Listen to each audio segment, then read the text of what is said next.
kohë të gjatë. E pjesë e kësaj rrjedh nga historiku i asaj, si ta them, jo për kushtimin e plot ndaj zgjedhjeve jo të dhunshme. Këtë kemi diskutuar sa herë gjatë viteve, kemi pasur disa fjalë. Mjaftosh për në këtë drejtim, po tash është kryeministër. Edhe po bën diçka që mendoj që është paksa ndryshe në krahasim me ish kryeministrat dhe presidentet e tjerë të Kosovës. Ajo është po sillet paksa më shumë si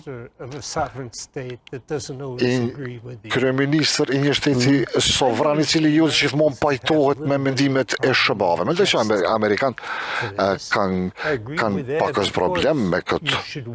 Edhe normalisht pajtohen me këtë që duani të bashkëpunoni me amerikanët me çfarëdo çështje, qofshin ato të dialogut apo të tjera.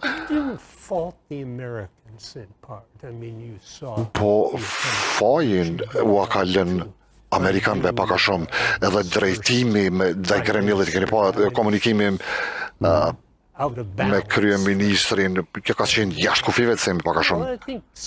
Edhe mendoj se një pjesë e kësaj ka mbetur, kësaj pakëndshmërie, shijes së keqe do thotë është vazhduar, ka mbetur, sidomos në departamentin e shtetit, departamentin e mbrojtjes dhe me profesionistët. Profesionistët e kuptojnë rëndësinë e Kosovës, e kuptojnë pse po donë në NATO, e kuptojnë pse e kërkon BE-n.